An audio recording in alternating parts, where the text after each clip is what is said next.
Okay, let's start again. So we were doing questions on momentum. 14 तक हमने discuss कर लिया है. Now we are discussing question number 15. Projectile के साथ रिलेटेड है क्वेश्चन भी. क्वेश्चन नंबर 15 में देखिए क्या बोला जा रहा है. A shell is fired from a cannon with a speed v at an angle theta with the horizontal direction as shown in the figure. At the highest point in its path, it explodes into two pieces of equal mass. One of the pieces retraces its path to the cannon. The speed of the other piece immediately after the explosion will be. देखिए एक figure भी बनाया है. Question में एक figure भी given है आपकी हेल्प के लिए. सो क्या बोला गया, हमने एक कैनन को फायर किया. बहुत सिंपल सा क्वेश्चन है. We have fired a cannon here, so it will undertake a projectile motion. It will take a projectile motion. Speed v से हमने फायर किया इसको. It will take a projectile motion like this. It will take a projectile motion. At its highest point, the particle breaks into two equal pieces. मान लीजिए इसका initial mass 2m है, तो ये दो पीस में टूट जाएगा, m and m. आपको पता ही है कि at the highest point of projectile we have velocities only in the horizontal direction. Vertical direction velocity is 0. So we have only speed in the horizontal direction, that is v cos theta. बोला गया one of the piece retraces its path to the cannon, मतलब वो यही path ले लेगा. ये path लेने के लिए रिवर्स डायरेक्शन में उसकी वेलोसिटी कितनी होनी चाहिए, v cos थीटा. अगर मैं एक पीस को reverse velocity v cos theta दे दूं तो it will again retrace its path. And similarly we have to find the speed of the other particle. मान लीजिए I have to calculate this v dash, the speed of the other piece immediately after the explosion. समझिए जब explosion हुआ तो only internal force are coming into play, no external force are acting, so we can again conserve the momentum of the system. So by conservation of momentum, by conservation of momentum,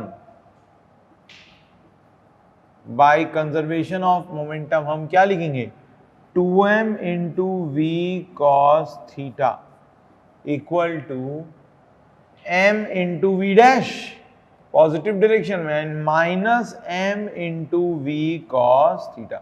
ये minus क्यों आया, because it is in the reverse direction. आ गया v dash, v dash will come out to be 3v cos theta. So the particle, so the velocity of the other particle immediately after explosion is 3v cos theta. तो correct answer क्या है, correct answer is A. 16th question करते हैं. 16th question बहुत ही बढ़िया question है, इसको सभी नोट कर लेंगे. We will proceed towards question number 16. 16th एक अच्छा क्वेश्चन है. Let's proceed. हटा रहा हूं इसको मैं. क्वेश्चन नंबर 16th करके दिखा रहा हूं. Let's solve question number 16. Solving question number 16.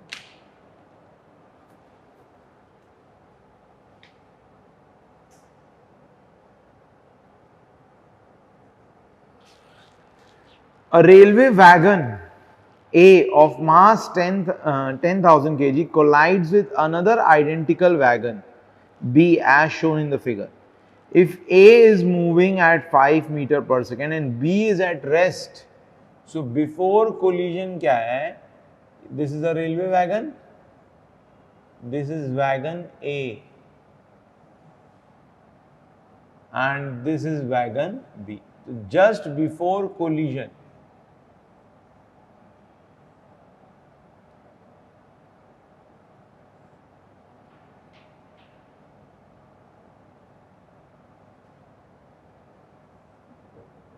Just before collision, ये वैगन ए है और ये वैगन बी है.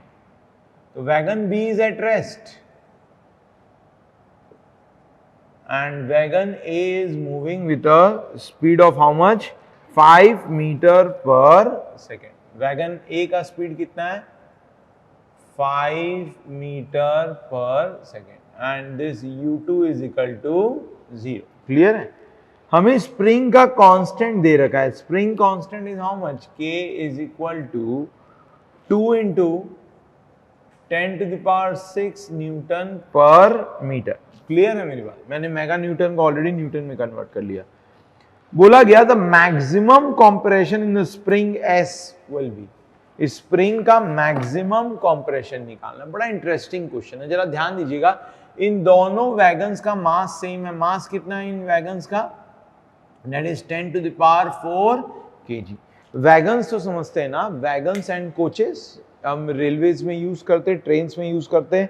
कोचेस के थ्रू पैसेंजर्स जाते हैं, whereas through wagons we transport the materials, goods। so क्या होगा, जैसे ही ये वैगन ए बी वैगन के साथ कोलाइड या स्प्रिंग के साथ कोलाइड करेगा, ए की स्पीड कम होती रहेगी और बी की स्पीड बढ़ती रहेगी, और स्प्रिंग में क्या है, कंप्रेशन होता रहेगा। एक इंस्टेंट आएगा जब इन दोनों की स्पीड सेम हो जाएगी, वीबी की स्पीड बढ़ रही है और वीए की स्पीड कम हो रही। There would be one instant at which the speed of A will be what? The speed of A will be equal to speed of B। उस समय बोल सकता हूं मैं कि compression in the spring will be maximum, compression in the spring will be maximum। उसके बाद क्या होगा, ये धीरे धीरे रिलैक्स होंगे, स्प्रिंग रिलैक्स होगी और ये वैगन सेपरेट हो जाएंगे। बट मुझे उतने बात की कहानी के ऊपर एनालिसिस करनी नहीं है। Question is very simple. It is being asked that we have to compute the maximum compression in the spring। So at maximum compression क्या हो रहा होगा, both the wagons will have equal velocities। एक instant ऐसा आएगा when both the wagons would be having what, equal velocities, and in that instant our compression in the spring is maximum। In that instant both the wagons would be having what, equal velocities। In that instant our velocities will be maximum। So this is the condition before collision,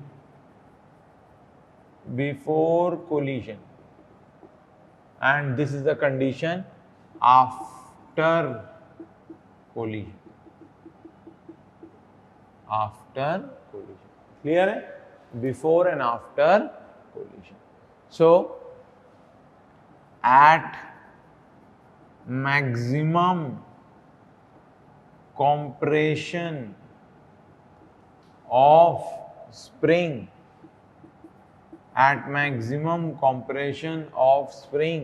both the wagons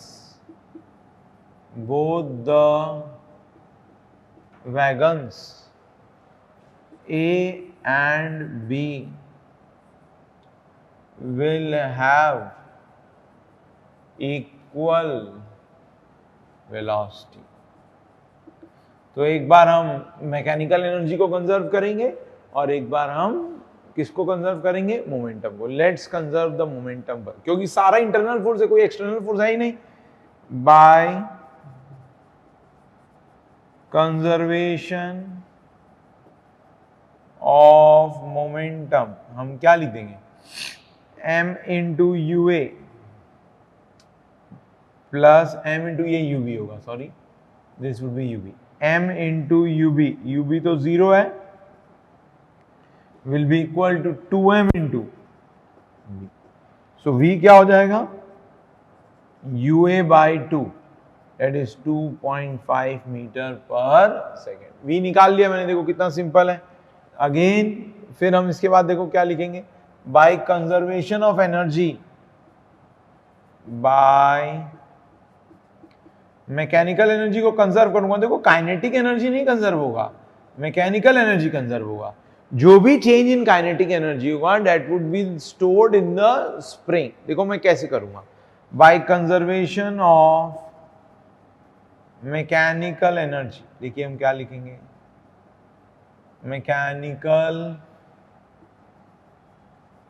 energy, what we will write, half into m into u a square, initial kinetic energy. Is equal to final kinetic energy half into 2m into v का square plus energy stored in the spring that is half into k into x का square. सारी values fit कर देता हूं और x की value निकाल लेते हैं। ड्रॉ तो कर ही लिया आप लोगों ने, इसको मैं हटा रहा हूं और फिर जो है मैं लास्ट इक्वेशन बना लेता हूं जल्दी जल्दी। So what we are getting, यहां पर कंटिन्यू कर रहा हूं, हाफ इंटू m इंटू 5 का square is equal to half into 2m into 2.5 square. m को भी 10 to the power 4 लिख ही देता हूं, 10 to the power 4 है m, 10 to the power 4, 2 cancel कर दिया तो बस 10 to the power 4 he show कर देता हूं, प्लस हाफ k कितना था 2 mega Newton, plus half k that is 2 into 10 to the power 6 x square।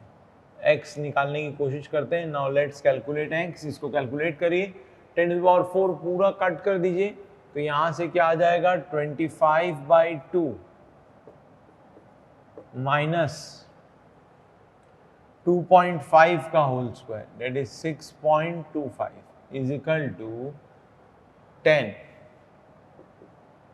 Is equal to 10 to the power 2 का होल स्क्वायर। तो x देखो कितना आ जाएगा, so 12.5 minus 6.25 will give us 6.25 only, उससे हमें क्या मिलेगा 6.25। So x square is equal to कितना आ जाएगा 6.25 डिवाइडेड बाई 10 का स्क्वायर।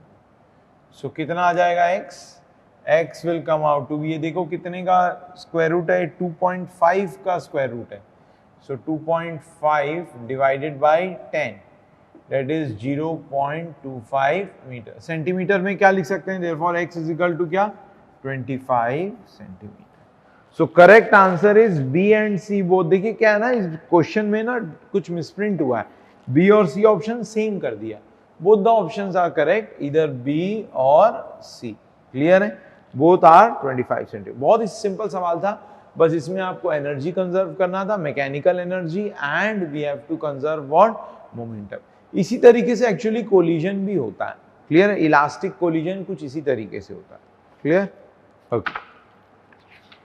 एनीवेज, तो some amount of kinetic energy stored in the deformation of spring, जो कि वापस रिलीज हो जाएगा आफ्टर सम टाइम। एक लास्ट क्वेश्चन रह गया, उसको भी हम कंप्लीट कर लें, that is question number 30। 30th question भी रह रहा था, 30th क्वेश्चन भी देखो मैं सॉल्व करता हूं। सॉल्विंग क्वेश्चन नंबर 30 ना,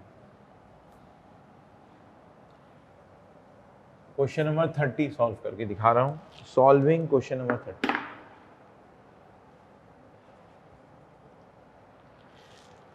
बोला गया a bullet of mass m travels at a higher velocity v as shown in the figure and gets embedded inside the block of mass m initially at rest on a horizontal floor। तो एक box है हमारे पास, इसका मास कितना है m, मान लीजिए box है, इसका मास कितना है m, और एक बुलेट है यहां पे, इसका मास है स्मॉल m। ठीक है, तो bullet at a higher velocity, इसकी इनिशियल वेलोसिटी क्या है v, एंड इसकी इनिशियल वेलोसिटी क्या है 0। आफ्टर क्या हुआ, the block with the bullet and it gets embedded inside. Collision के बाद क्या हुआ, after collision the bullet gets embedded in this and the whole assembly moves with a velocity v dash, v dash से move कर रहा है। Okay, the block with the bullet is seen to move a distance s along the floor, assuming mu to be coefficient of kinetic friction between the block and the floor, g the acceleration due to gravity, what is the velocity v of the bullet। देखो बड़ा simple, हम correlate कर लेते हैं सब कुछ। This is before collision, before collision, and this situation is after collision. एक तरीके से इनइलास्टिक कोलिजन है, both the bodies are sticking together, it is a kind of inelastic collision। Momentum को तो कंजर्व करूंगा, कोई एक्सटर्नल फोर्स नहीं लग रहा है। बाय कंजर्वेशन ऑफ मोमेंटम हम क्या बोल सकते हैं, by conservation of momentum, हम क्या बोल सकते हैं, m into u1 is equal to क्या, m plus m into v dash. Therefore v dash equal to क्या हुआ, m into u1 divided by m plus m। फिर हम क्या लिखेंगे, देखिए ये डिस्टेंस s मूव किया है ऑन द फ्लोर, तो और कोएफिशिएंट ऑफ फ्रिक्शन क्या है, म्यू। देयरफॉर हम ऐसे लिख सकते हैं v square is equal to u square plus 2as, retardation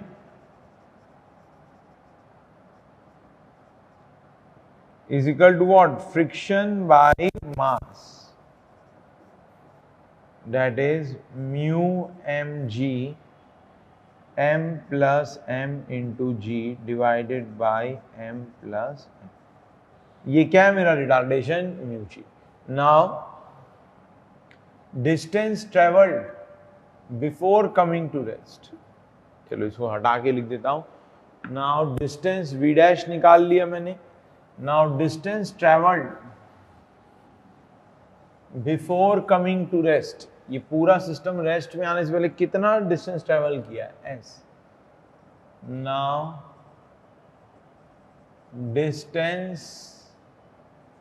travelled by the block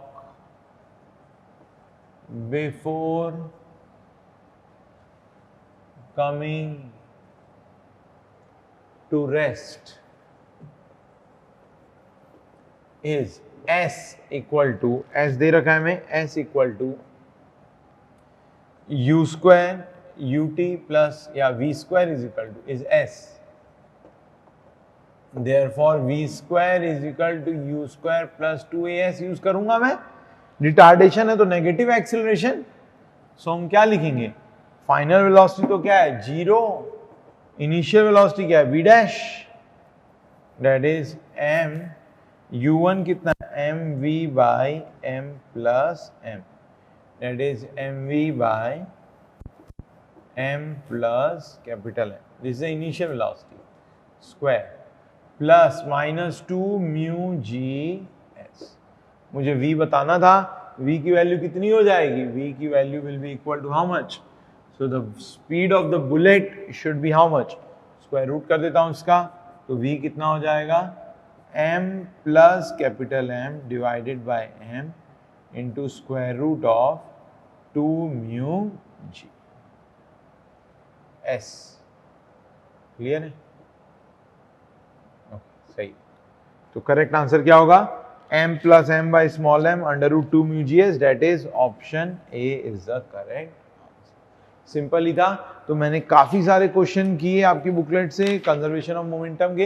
इतने सारे क्वेश्चन अगर कर पा रहे हैं आप तो आराम से आप इंपल्स मोमेंटम का क्वेश्चन अपने एग्जाम में भी अटेम्प्ट कर लेंगे। नेक्स्ट पार्ट की तरफ बढ़ रहे हैं, काफी इंटरेस्टिंग पार्ट है, that is circular motion of rigid body. Now we will talk about circular motion. Heading डालिएगा circular motion of rigid bodies. इसके ऊपर भी देखिए बातचीत कर लेते हैं।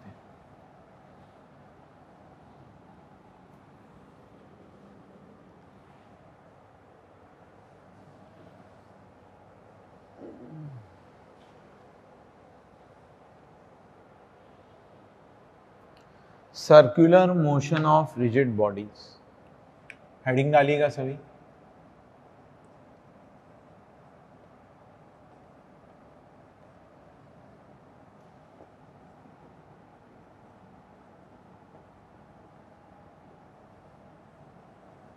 Circular motion of rigid bodies, clear है। मान लीजिए एक बॉडी है मास m की और वो एक सर्कल में घूम रही है।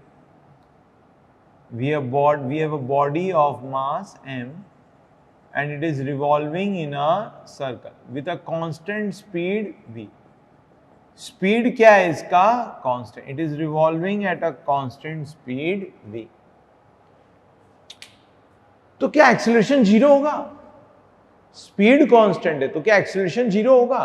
ध्यान दीजिए इस केस में एक्सीलरेशन जीरो नहीं होगा, बिकॉज स्पीड कांस्टेंट है, वेलोसिटी कांस्टेंट नहीं है। लगातार वेलोसिटी का डायरेक्शन क्या है, चेंज होते जा रहा है। So obviously there is some acceleration acting. ये आपने बचपन में पढ़ा भी है, this is centripetal acceleration v²r। इसी को है ना मैं प्रूव करूंगा, आप इसका प्रूफ जरूर देखिएगा, बहुत सारे कंसेप्ट उससे क्लियर हो जाएंगे हमारे।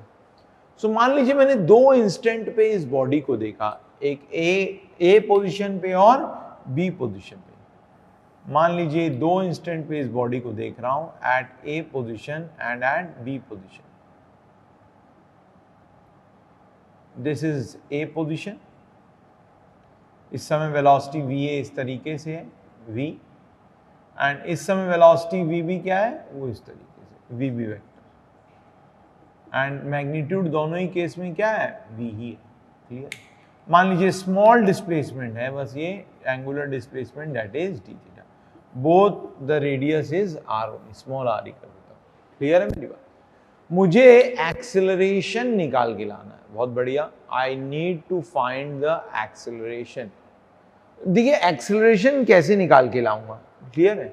Now change in velocity dv, हम बोल सकते हैं vb is the final velocity is equal to va plus dv,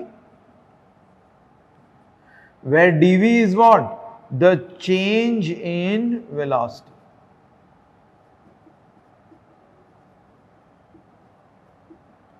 बोल सकता हूं ना, this also implies that dv vector is equal to, या vb vector is equal to va plus dv vector. में dv वेक्टर देखो अब निकाल के ला सकता हूं मैं, कैसे निकाल के लाऊंगा देखना जरा। vb vector is equal to va plus dv vector, मैं इसको ना वेक्टोरियली रिप्रेजेंट करता हूं। तो va वेक्टर क्या है, देखो ये रहा va vector, this is our va vector, है ना, va वेक्टर है, मैग्नीट्यूड v है इसका। vb वेक्टर क्या है, vb वेक्टर कुछ ऐसा है, और फिर dv vector, this is what vb vector. देख लो आप, vb वेक्टर मैग्नीट्यूड यही है, और ये क्या है हमारा, this is the dv vector. देखो मैंने ट्राइंगल लॉ भी सेटिस्फाई किया, देखो va vector plus dv vector is equal to vb vector. va vector और vb वेक्टर के बीच का एंगल क्या है, ये भी बहुत सिंपल है। देखो जो दो नॉर्मल्स के बीच का एंगल होता है, वही दो लाइंस के बीच क्या एंगल होगा। इस va वेक्टर के नॉर्मल और vb वेक्टर के नॉर्मल के बीच का एंगल कितना है, d थीटा। तो इन दोनों वेक्टर्स के बीच का एंगल भी कितना होगा, d थीटा।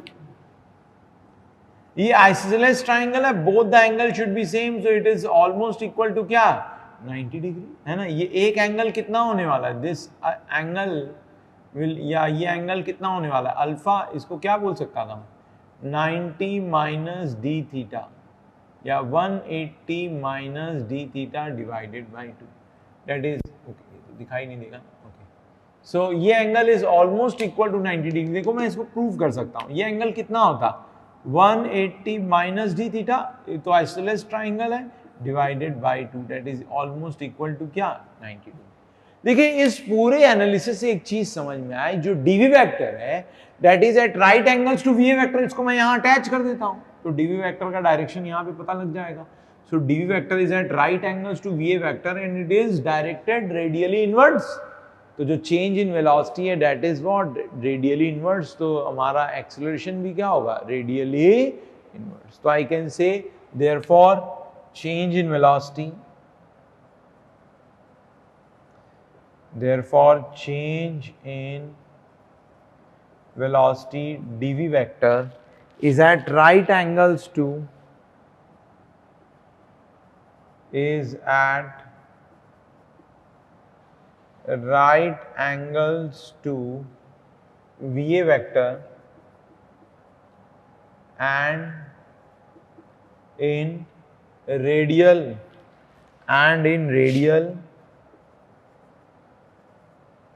इनवर्ड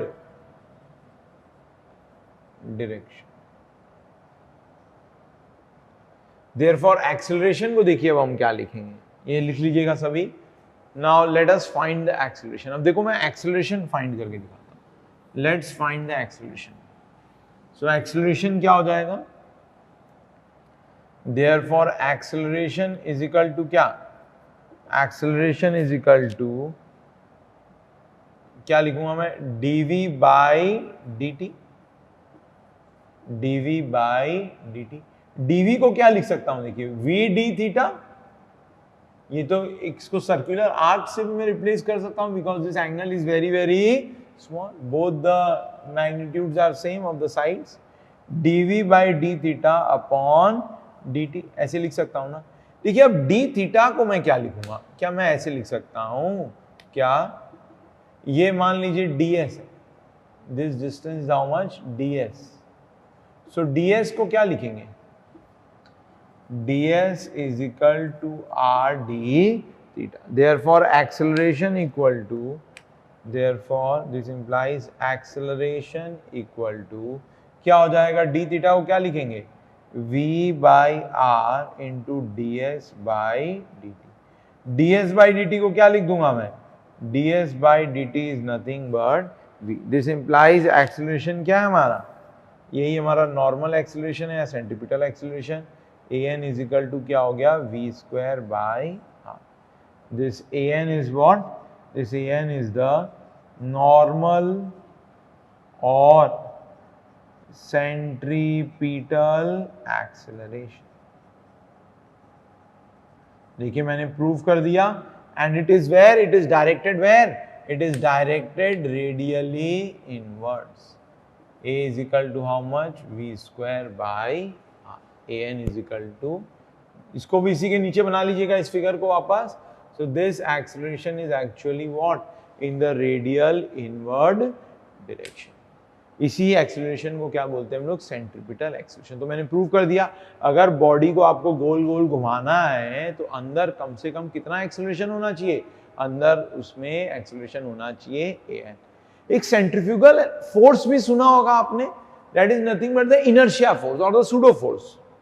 तो अगर मैं इस केस में डेल लैम्बर्ट प्रिंसिपल लगाऊं, इसमें मैं क्या बोलूंगा कि अगर बॉडी गोल गोल घूम रही है, so it is acted upon by an inertia force away from the centre, that is minus mv square by r, this inertia force is known as what, this inertia force is known as the centrifugal force, therefore if we apply, इसको मैं लिख भी देता हूं, if we apply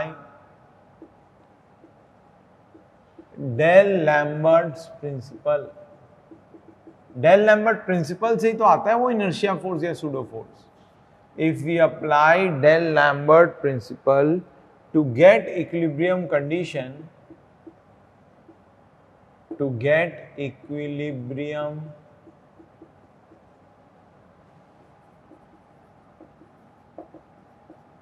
an inertia force of magnitude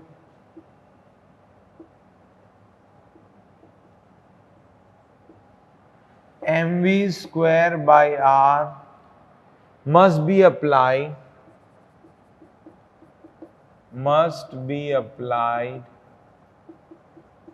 in radial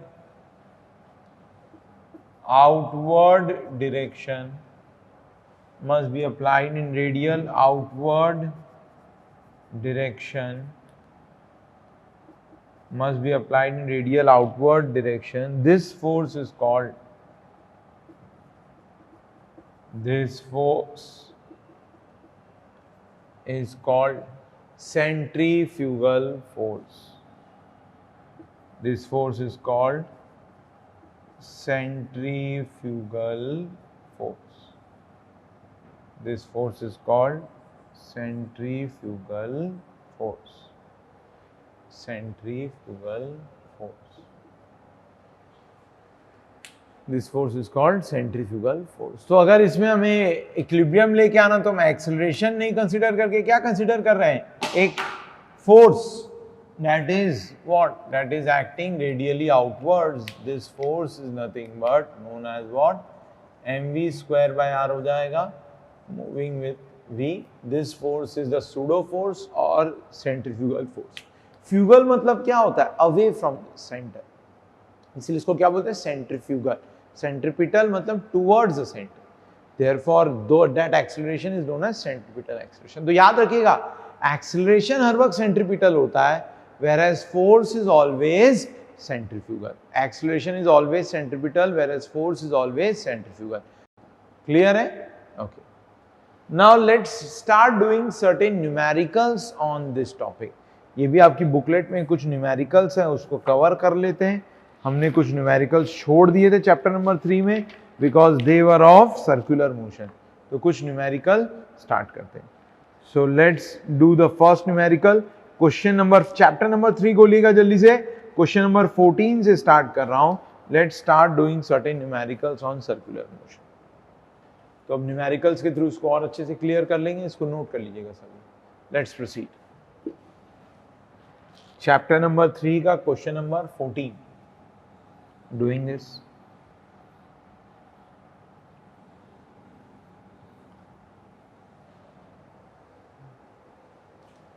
पहला numerical कर रहा हूं इससे.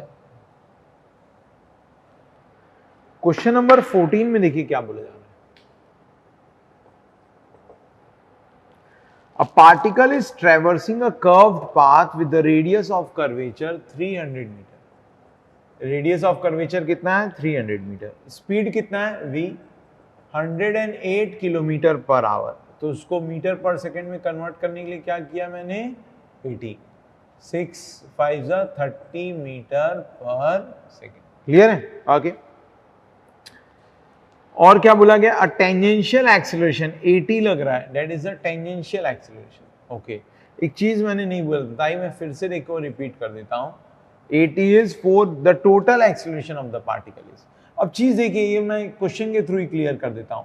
अगर एक पार्टिकल घूम रहा है, there can be two type of acceleration. One is known as tangential and one is known as normal.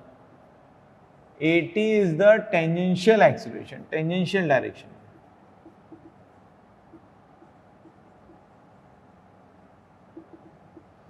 And an is the normal. और हमसे अगर टोटल एक्सेलरेशन पूछा जाए तो टोटल एक्सेलरेशन क्या होगा? Therefore total acceleration A is equal to under root 80 square plus an square. 80 square plus an square is nothing but what? The total acceleration. This is tangential acceleration 80. 80 is the tangential acceleration. 80 square plus an is the total. A is what? A is the total acceleration. बस इसी चीज का use हम यहां करेंगे. हमें velocity v given था, 80 given है, तो an is equal to क्या होगा हमारा? Normal acceleration, that is v square by r. 30 का square divided by r, that is 300. ये कितना हो जाएगा हमारा? 3 मीटर पर second square. Therefore a equal to क्या होगा? Under root an square plus 80 square. an square क्या है? 3 का स्क्वायर प्लस 80 स्क्वायर कितना है? 4 का स्क्वायर. का स्क्वायर रूट कितना होगा? 5 मीटर पर सेकेंड. सिंपल इक्वेशन था. That is answer is what? 5 metre पर second square. So tangential acceleration अगर गिवन हो तो उसको इस तरीके से हम अकाउंट फॉर करेंगे. करेक्ट आंसर क्या है? 5 मीटर पर second square. So correct answer is A. A is the correct answer. Clear है? क्वेश्चन नंबर 15 करते. 15 तो बहुत ही आसान क्वेश्चन है. क्वेश्चन नंबर 15 करके दिखाता हूं. Question number 15. Let's solve it.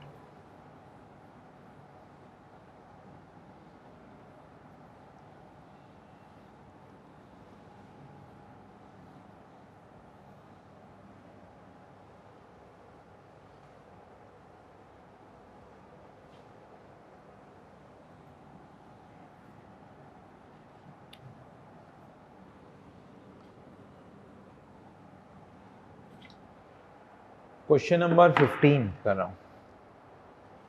Let's do question number 15. 15th में क्या बोला जा रहा है? What is said in question number 15? देखिएगा क्वेश्चन नंबर 15. ये हमारा पार्टिकल है, वो एक सर्कुलर मोशन में घूम रहा है.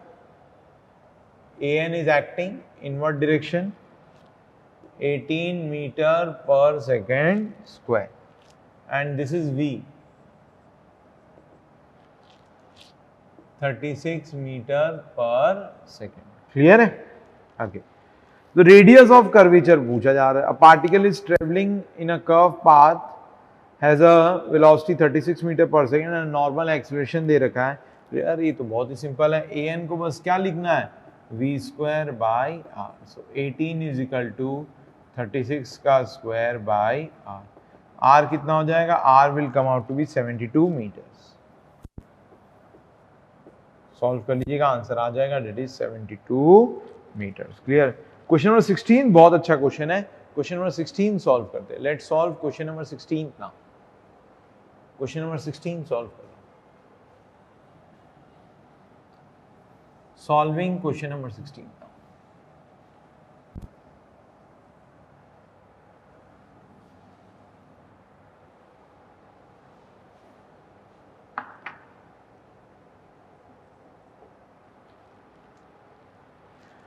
At certain instant in its motion, a particle P has a velocity and acceleration as shown. The radius of curvature of the particle's path at this instant is. So, एक particle P है, उसके acceleration दे रखा है A 100 metre पर second square और एक velocity V दे रखा है like this. This is velocity V. V कितना है, 50 मीटर पर सेकेंड. मुझे रेडियस ऑफ कर्वेचर बताना है एट दिस इंस्टेंट. समझो, अब एक चीज समझना, आप वेलोसिटी का कंपोनेंट नहीं लेंगे, you will take the component of acceleration, because acceleration is perpendicular to velocity, not the velocity is perpendicular to the acceleration. Acceleration के दो कंपोनेंट है, tangential acceleration and normal acceleration. This is the given acceleration is the total acceleration. Velocity दो type की नहीं होती, tangential velocity, normal velocity कुछ नहीं होता. Velocity only tangential direction. तो हम एक्सेलरेशन के दो कंपोनेंट लेंगे. वन वुड बी, ध्यान देना है बस इसी बात का आपको कि एक्सेलरेशन के दो कंपोनेंट होंगे. One would be 80 and one would be AN.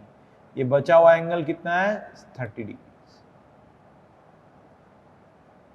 So I can write AN is equal to, AN इस डायरेक्शन में आएगा, 80 इस डायरेक्शन में. AN is equal to A sin 30 degrees is equal to V square by R, where R is the radius. हर instant पे इसका radius of curvature change होता जाएगा, क्योंकि हर इंस्टेंट पे वेलोसिटी V भी क्या है, चेंज होती जा रही है, because an tangential acceleration is acting here. तो इस इंस्टेंट का रेडियस ऑफ कर्वेचर पूछा गया. बस ध्यान देने वाली बात यह है कि हमें एक्सेलरेशन का कंपोनेंट लेना चाहिए, वेलोसिटी का कंपोनेंट नहीं लेना चाहिए, because acceleration is perpendicular to the velocity. Clear है? So therefore 100 sin 30 degree is half is equal to V square 50 का square by R. एक 50-50 कैंसिल कर लो तो radius of curvature at this instant कितना आ जाएगा, 50 metre. So correct answer would be what, D. 16th का आंसर क्या होगा, करेक्ट डी. 17 सॉल्व करते हैं. Let's solve question number 17 now. Question number 17 solve करके दिखाते हैं. Let's solve question number 17.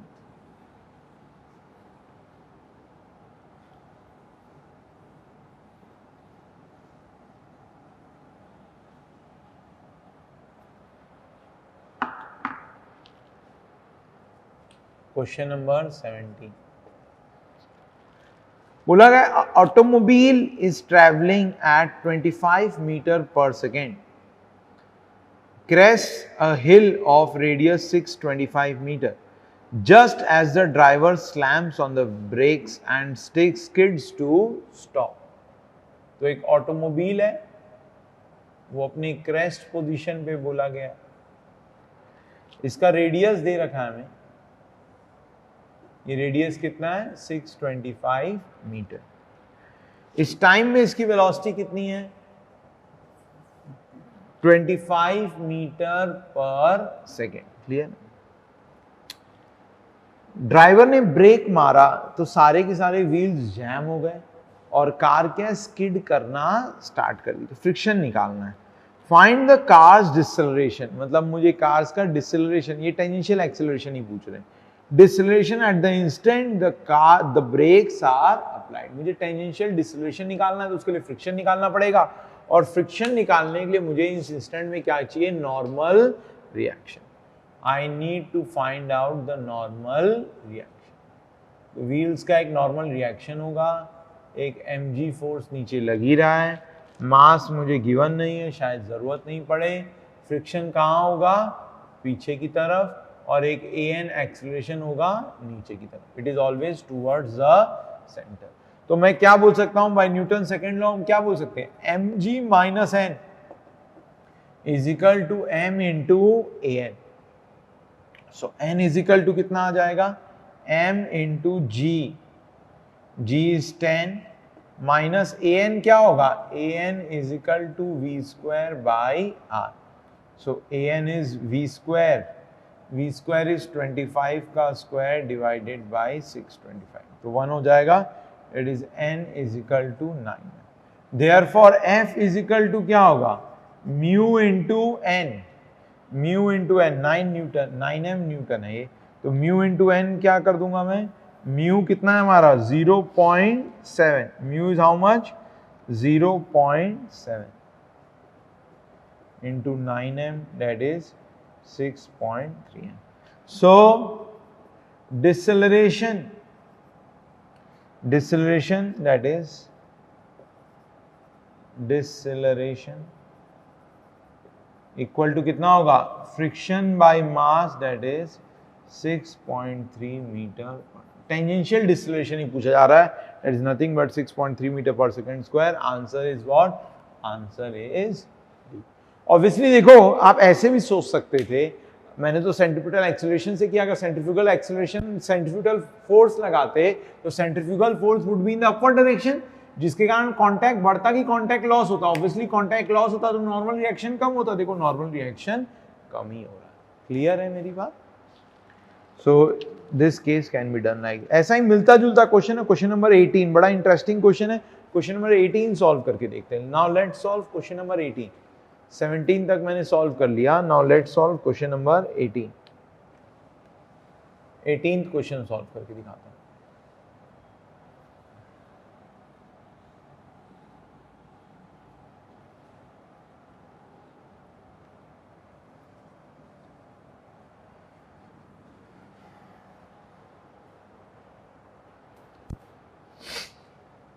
Eighteenth question,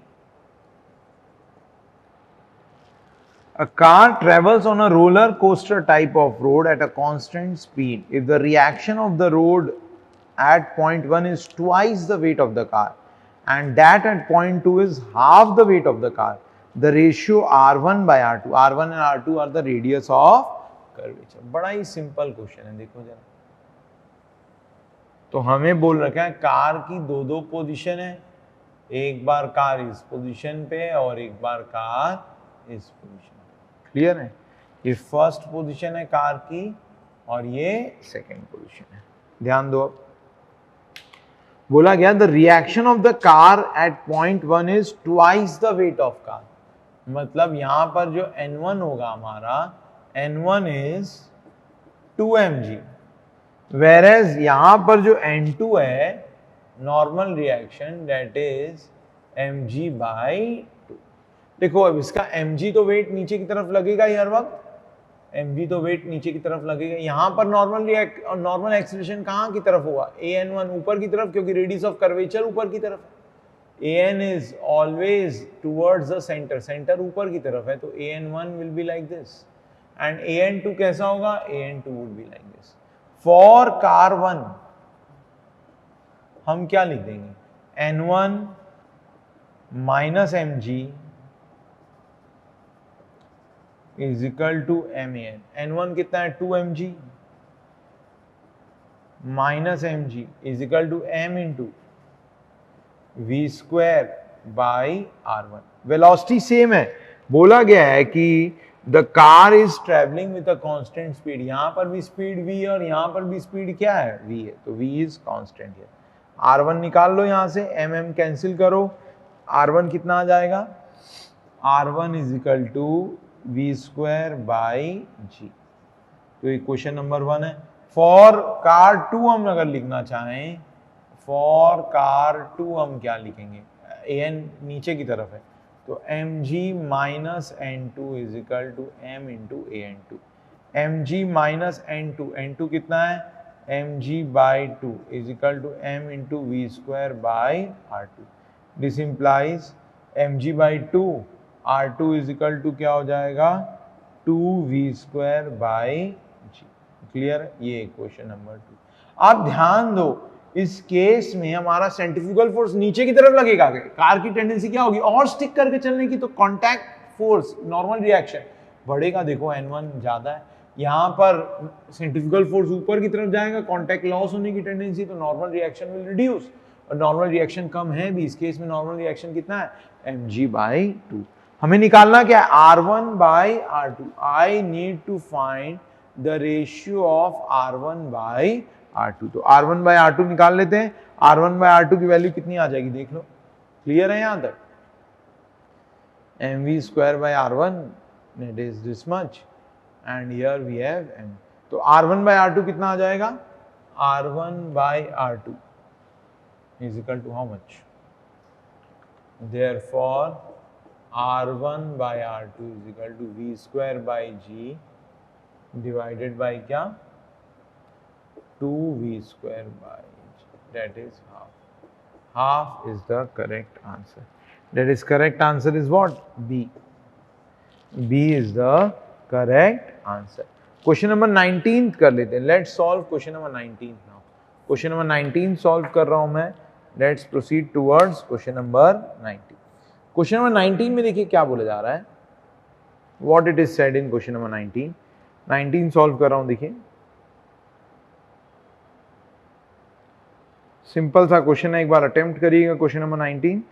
okay, question number 19 में क्या बोला जा रहा है, a simple pendulum of length 5 metre, a simple pendulum of length 5 metre with a bob of mass 1 kg is in simple harmonic motion. As it passes through its mean position, the bob has a speed of 5 meter per second. The net force at the mean position is. अरे बड़ा simple question है, क्या करना है देखो. एक pendulum Bob है, वो अपनी मीन पोजीशन को पास कर रहा है. क्वेश्चन नंबर 19 करके दिखा रहा हूं. Solving question number 19 for you. At the mean position, ये लेंथ 5 मीटर है और ये हमारा पेंडुलम बॉब है. ये मीन पोजीशन होती है इसकी.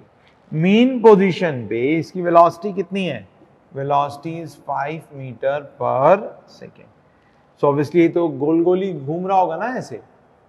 रेडियस ऑफ कर्वेचर 5 ही है. an कहाँ की तरफ लगेगा, ऊपर की तरफ. Normal acceleration. देखिए यहाँ पे दो फोर्स होगा, एक तो टेंशन होगा, और दूसरा क्या होगा, mg. बट मुझे टेंशन नहीं निकालना. What I have to calculate, I have to calculate net force, that is t minus mg, that is man. Therefore net force तो मास इनटू एक्सीलरेशन होता है ना. Net force equal to mass into acceleration. Mass कितना है इस Bob का, मास कितना है इस बॉब का, the Bob has a mass of 1 kg. So m into v square by r. r is 5 meter, the radius of curvature is 5 meter. तो 1 into क्या करूंगा, 5 का स्क्वायर डिवाइडेड बाय 5. तो net force is 5 Newton. So correct answer क्या होगा, C. C is the correct answer. Question number 20 करके दिखा रहा हूं. Solving question number 20th now. 20th solve कर रहा हूं. Question number 20. Solving question number 20 में देखिए क्या बोले जा रहा है. इक्वेशन दे रखा है हमें इस कर्व का, x square is equal to 100y. Speed of the car is constant and is equal to 10 metre पर सेकेंड. कार की स्पीड कांस्टेंट है and it is equal to how much, 10 metre पर second. What is the acceleration of the car at the deepest point A. यहां पर ही देखो हम coordinate axis को fix कर लेते हैं अपनी. ऑब्वियसली यहीं पर होगा, ये ए पॉइंट है. तो ए पॉइंट पर एक्सेलरेशन निकालने के लिए स्पीड तो कांस्टेंट है इसकी. At a constant speed v is equal to 10 metre पर सेकेंड। तो एक्सीलरेशन निकालने के लिए रेडियस ऑफ कर्वेचर चाहिए, and we know curvature is equal to what, 1/r। Curvature is equal to what, 1/r is equal to क्या, d2y/dx² is equal to 1 + dy/dx² to the power 3/2। 1 + dy/dx² to the power 3/2। तो हम क्या बोलेंगे, d2y/at a, d2y/dx², ये तो simply 1/100 ही होगा, इसमें तो कुछ चेंज नहीं है, दो बार इसको डिफरेंशिएट कर दो, that's it. Similarly dy/dx at a, dy/dx is equal to how much, that is 2x। गड़बड़ हो गया ये कुछ, ये d2y/dx कितना होगा, 2x/100, दैट इज 1/50 होगा। क्लियर। dy/dx क्या होगा, 2x/100 at a x is equal to 0, therefore dy/dx at a equal to कितना हो जाएगा, it is equal to 0।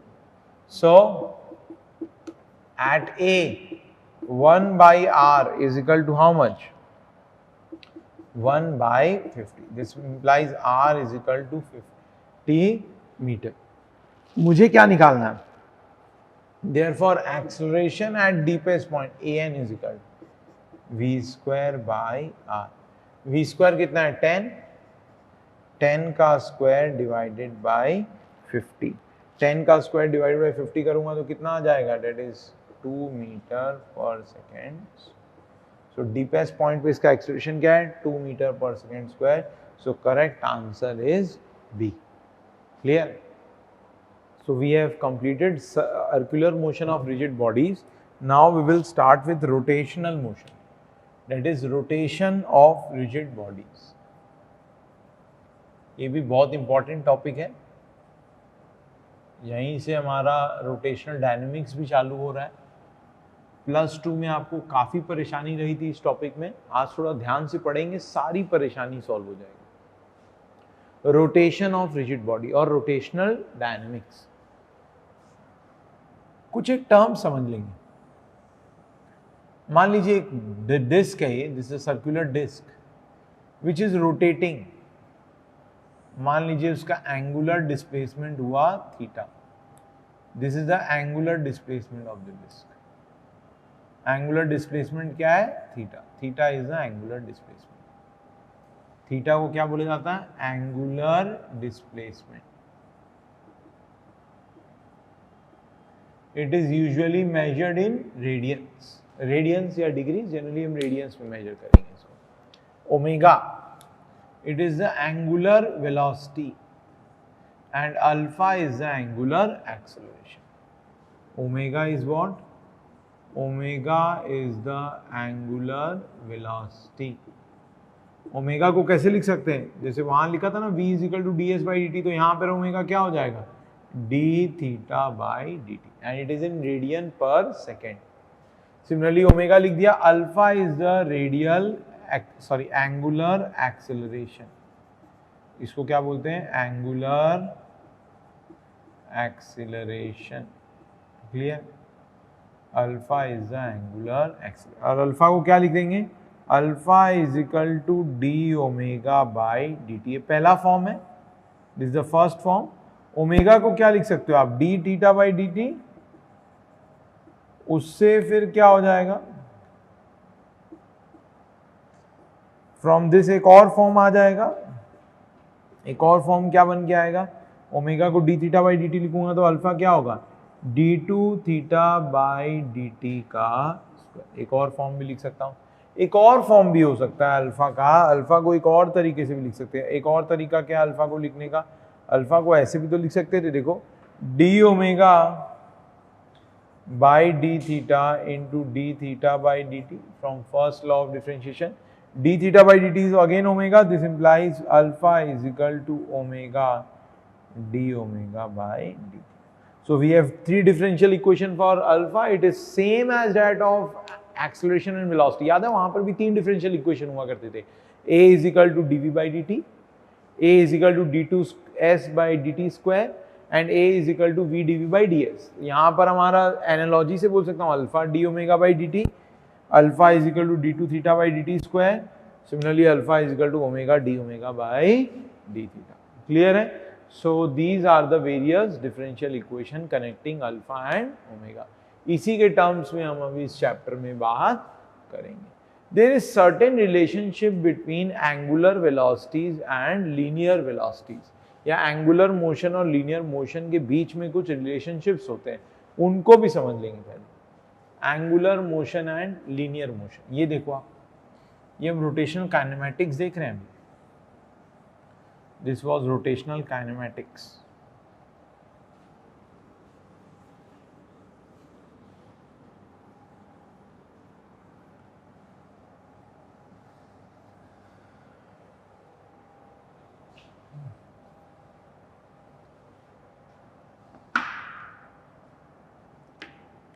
Angular motion and linear motion।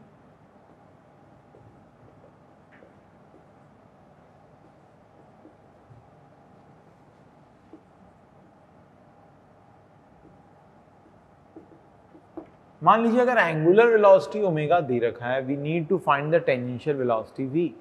So v को क्या लिखेंगे, r क्रॉस ओमेगा की ओमेगा क्रॉस r। अब ध्यान रखिएगा v vector is always equal to omega cross r।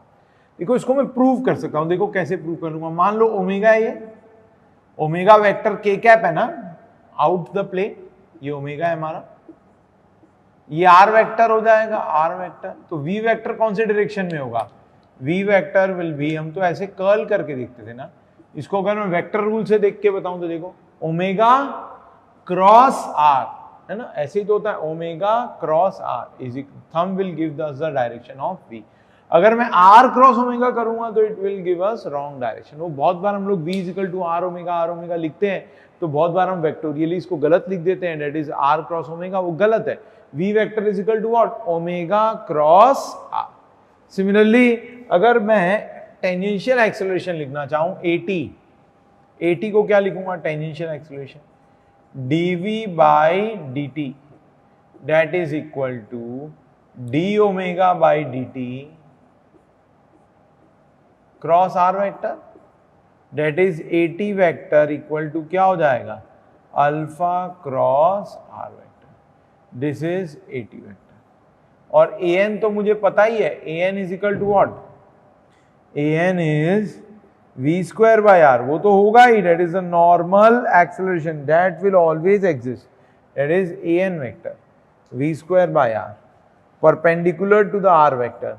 So an is perpendicular to at, therefore total acceleration a is equal to at square plus an square। a क्या है यहाँ पे, total acceleration, normal acceleration नहीं भूलना है, बहुत बार लोग भूल जाते हैं, गलत आंसर आने लग जाते हैं। एक्सेलरेशन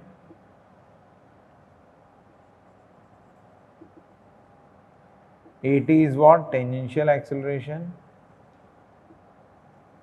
ये अभी थोड़ी देर पहले भी बताया था, फिर से देखो अच्छे से रिपीट कर दिया।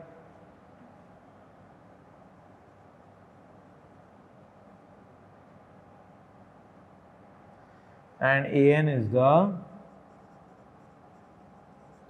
Normal x. अब रोटेशनल काइनेमैटिक्स की तरफ बढ़ते हैं और डिटेल में, क्लियर है? लिख लेंगे सभी इसको। Now we will proceed towards the equation of motion in this case. यहाँ पर भी 3 इक्वेशन ऑफ मोशन होते हैं, जैसे हमारे काइनेमैटिक्स में हुआ करते थे। रोटेशनल काइनेमैटिक्स के 3 इक्वेशन ऑफ मोशन क्या है, what are the 3 equations in rotational kinematics, देख लो आप जल्दी से। फॉर यूनिफॉर्मली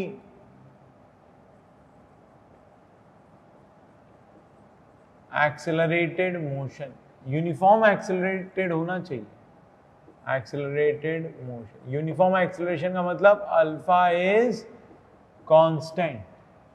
तो हम क्या लिख सकते हैं, जैसे वहां पे 3 इक्वेशन होते थे ना, v is equal to U plus at, यहां पर देखो क्या लिखूंगा, omega 2 is equal to omega 1 plus alpha t. Omega 2 is final angular velocity, omega 1 is initial angular velocity, and t is time and alpha is the angular acceleration.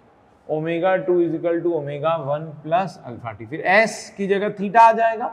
s is equal to U T omega 1 T plus half alpha T square. और एक equation क्या होगा? Omega 2 square omega 1 square plus 2 as, that is 2 alpha theta. Clear है? These are the three equations of motion. But these are valid only when we have what? Uniform acceleration. Omega 2 समझ में आ ही गया. This is a final angular velocity. Omega 1 is initial angular velocity. Alpha तो angular acceleration पता ही है, theta is angular displacement and T is the time. एक चीज और समझो, ये जो ओमेगा होगा that should be in radian पर सेकेंड. अगर मान लो आपको रिवोल्यूशन पर सेकेंड में दे रखा हो तब आप इसको 2 पाई एन कर देंगे, रेडियन पर second, where N is in revolution per second. एक रेवोल्यूशन में कितने रेडियन होते हैं? 2 पाई. तो ओमेगा को मैं इस तरीके से रेडियन में कन्वर्ट कर सकता हूं. ध्यान रखिएगा, ओमेगा को हम इस तरीके से रेडियन में भी कन्वर्ट कर सकते हैं. And theta is always in radiance. इस यहाँ पर थीटा को हम रेडियंस में यूज करेंगे, अल्फा इज इन रेडियन पर सेकेंड स्क्वायर. ध्यान रखिएगा, these equations are valid only when we have uniformly accelerated motion. For varying acceleration we will again use the basic differential equations. Note में लिख देता हूं, for, ये तो लिख ही लिया आपने, for varying acceleration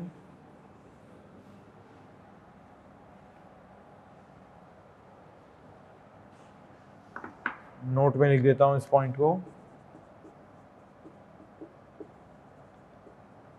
for varying acceleration we will use basic differential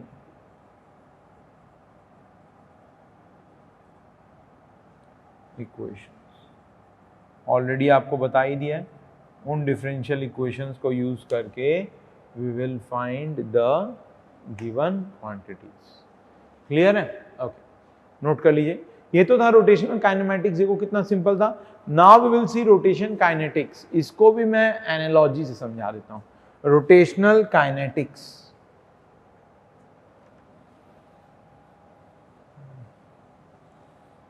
rotational kinetics भी देख लो आप.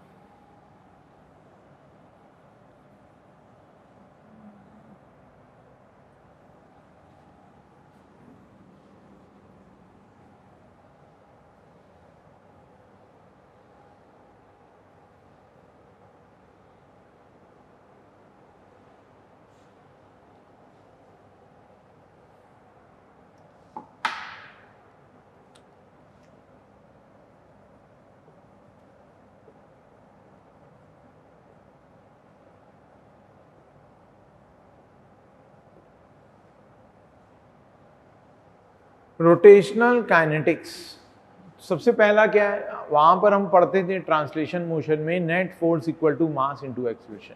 यहां पर क्या पढ़ेंगे? Net moment is equal to I into alpha. M is the net torque और net moment. I is mass की जगह क्या यूज होता है यहाँ पे? Moment of inertia. This is the mass moment of inertia of the body, inertia. And lastly, alpha is the angular acceleration. एक ही जगह अल्फा आ गया.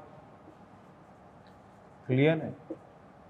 यहां पर लीनियर मोमेंटम को क्या बोला जाता है? Angular momentum. So angular momentum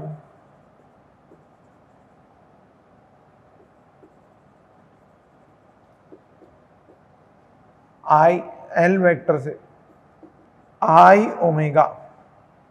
I is again the moment of inertia and omega is the angular velocity. Similarly, rotational kinetic energy, ये rotational kinetic energy हो जाएगा।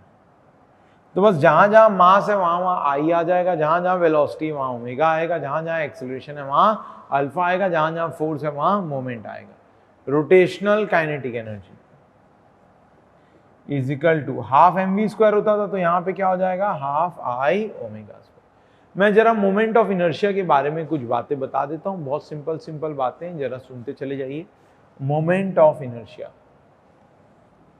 डिफरेंट डिफरेंट बॉडीज का मैं मोमेंट ऑफ इनर्शिया निकाल के दिखा देता हूँ आपको। ये तो आपने +2 में पढ़ा है, वेरी बेसिक पार्ट। कुछ बॉडीज का मोमेंट ऑफ इनर्शिया याद रहना चाहिए, नहीं तो फिर आप फंस जाएंगे। Moment of inertia,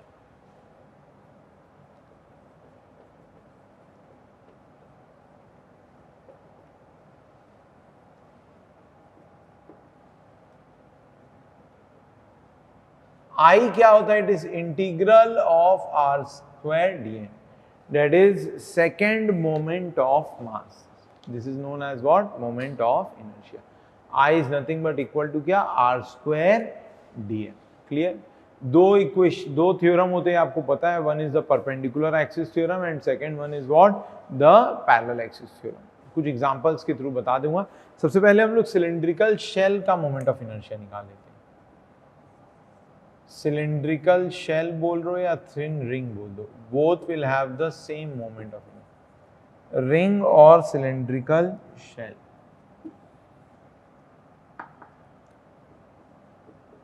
thin circular ring और cylindrical shell, thin circular ring और cylindrical shell. Thickness is very very small as compared to its radius r। ये सर्कुलर रिंग है, t is much less than r. So all the mass is at a constant distance r. So इसको integral करेंगे तो r तो constant है, तो r square integral dm m हो गया, तो I डायरेक्टली लिख सकते हैं क्या, mr square. Similarly cylindrical shell के लिए भी मोमेंट ऑफ इनर्शिया सेम होगा। Cylindrical hollow cylinder, thin cylindrical shell, here also t is very less as compared to its area, is as compared to its radius r. Here also t is very less. This is thickness t and it is very less as compared to radius r. यहाँ पर भी I same है, that is mr square। मतलब अगर axis के along body के dimensions को मैं चेंज करूं तो I की वैल्यू कभी भी चेंज नहीं होगी। Here also I is also equal to what, mr square. Now see cylindrical shell तो हो गया, अब डिस्क देख लेते हैं। डिस्क, सर्कुलर डिस्क,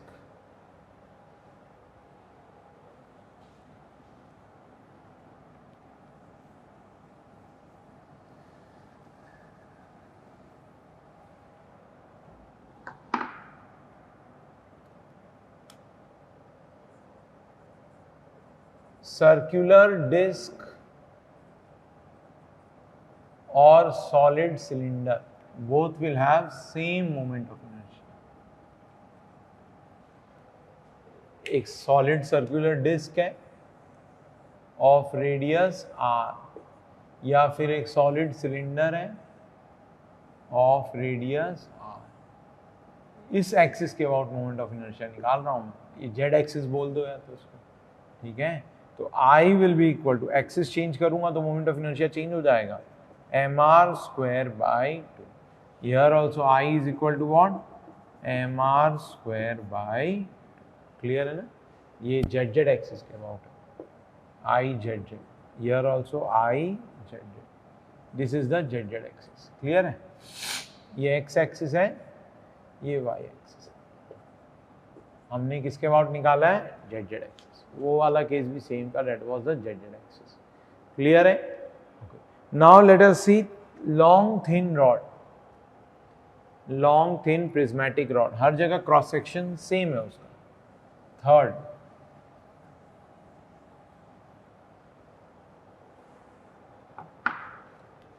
थर्ड वाला देखिए, long thin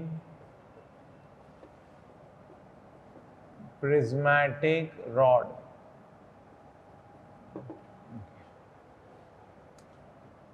here moment of inertia. ध्यान दीजिएगा थोड़ा बोर्ड पे ध्यान से। मान लीजिए लॉन्ग थिन प्रिज्मेटिक रॉड है, इसके सेंट्रल एक्सिस के बाद टोटल लेंथ L है, L/2 एंड L/2, इसके सेंट्रल एक्सिस के बाद thickness is very small. I को क्या लिखते हैं हम लोग, याद आ रहा होगा आपको, ml²/2l। सिमिलरली इसके एज के अबाउट मान लीजिए BB एक्सिस है, लेंथ है, I को क्या लिखेंगे, ml²/3। इसको आप पैरेलल एक्सिस थ्योरम से प्रूव भी कर सकते हैं। याद आ रहा है पैरेलल एक्सिस थ्योरम? देखो मैं एक बार आपको याद करा देता हूं। IBB, CG इसका यहीं पे होगा ना, IBB को आप ऐसे ही तो लिखोगे, IAA प्लस M इंटू ये डिस्टेंस का स्क्वायर, दिस इज IA क्या है, ml²/2l प्लस ml²/4। तो कितना आ जाएगा ये, ml²/2l 1 plus 3 4 ml²/2l, that is ml²/3। इस तरीके से आप पैरेलल एक्सिस थ्योरम को भी यूज कर सकते हैं। इसके थ्रू मैंने आपको पैरेलल एक्सिस थ्योरम यूज करना भी याद दिला दिया है। तो IBB अगर निकालना है तो क्या करूंगा, IAA into perpendicular distance between the axis, that is L/2 का स्क्वायर। क्लियर है मेरी बात? ओके, ये पैरेलल एक्सिस थ्योरम था। और परपेंडिकुलर एक्सिस थ्योरम तो पता ही है, IZZ equal to IXX plus IYY। Okay, next is solid sphere, इसका भी मोमेंट ऑफ इनर्शिया बता देता हूं।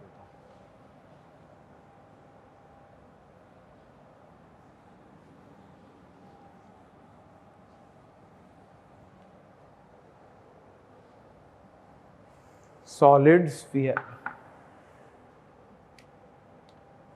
फोर्थ,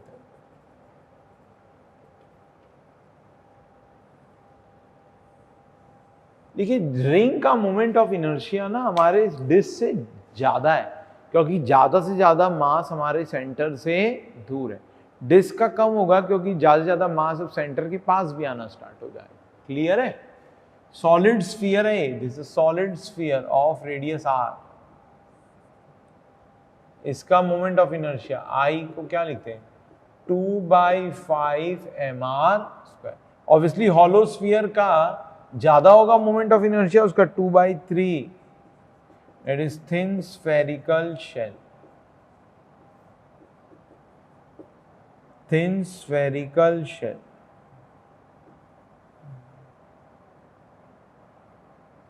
डिराइव करना कोई बड़ी बात नहीं है, डिस्क से इसको डिराइव कर सकते हैं, बट जानने की जरूरत नहीं है, डेरिवेशन कोई पूछेगा नहीं आपसे। I = 2/3 mr²। कम से कम इतने मोमेंट ऑफ इनर्शिया हमें पता होना चाहिए। अगर इतने मोमेंट ऑफ इनर्शिया हमें नहीं पता है तो हम फंस जाएंगे। ऑब्वियसली थिन स्फेरिकल शेल का ज्यादा होगा और सॉलिड स्फीयर का कम होगा, क्योंकि थिन स्फेरिकल शेल में सारा का सारा मास सेंटर से ज्यादा दूर है। जितना दूर होगा हमारे सेंटर से मास, मोमेंट ऑफ इनर्शिया उतना ही ज्यादा होगा। क्लियर है? Now let us start with the last type of motion, that is general plane motion of rigid body. That is a combination of rotation and translation motion। इसको note कर लीजिएगा। And last topic देखते हैं हम लोग, general plane motion of rigid bodies. इसको भी देखते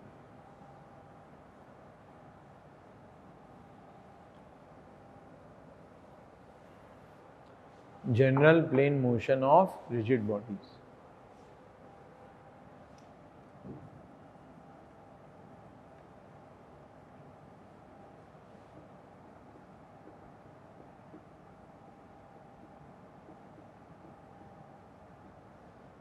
it is the combination of both, मतलब ट्रांसलेशन भी होगा एंड रोटेशन भी होगा। मान लीजिए एक व्हील है, it is rotating also and it is translating also. वो रोटेट भी कर रहा है और ट्रांसलेट भी कर रहा है। आप देख सकते हैं it is rotating also and it is translating also. तो इस मोशन को अगर देखना है तो मैं कैसे देखूं? मान लीजिए एक इंस्टेंट पे तो ये कैसे है और दूसरे इंस्टेंट पर ये रोटेट भी किया है और ट्रांसलेट भी किया है। This is O dash and A dash. आप देख सकते हैं it have rotated also and it have translated also. तो अगर इस मोशन को स्टडी करना है मुझे तो मैं इस मोशन को क्या है ना दो पार्ट में डिवाइड करूंगा। सबसे पहले मैं क्या करूंगा, केवल रोटेशन लूंगा, या सबसे पहले ट्रांसलेशन ले लीजिए फिर रोटेशन कर लीजिए। So here we have a combination of two motion, that is rotation plus translation.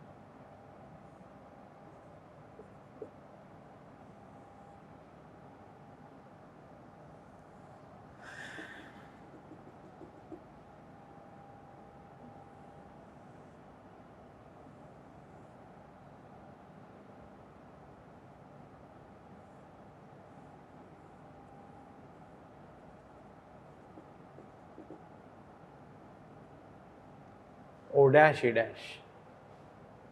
It's a combination of two motion, rotation plus translation. तो पहले मैं केवल ट्रांसलेट करा देता हूं इसको। देखो इसको ट्रांसलेट कराया पहले मैंने, केवल क्या कराया मैंने, ट्रांसलेट। ये OA है, इसको ट्रांसलेट करा के यहाँ ले आए O डैश A डैश। सबसे पहले क्या किया मैंने, इसका ट्रांसलेशन किया। सो दिस इज ट्रांसलेशन। और इसी पोजीशन पे क्या करो, इसको आप रोटेट कर दो। अगर मैं इसी पोजीशन पे इसको इतना थीटा से रोटेट कर दूं, इसको मैंने इसी पोजीशन पे क्या किया, रोटेट कर दिया। सो it will give me the same ordinate, that is O dash.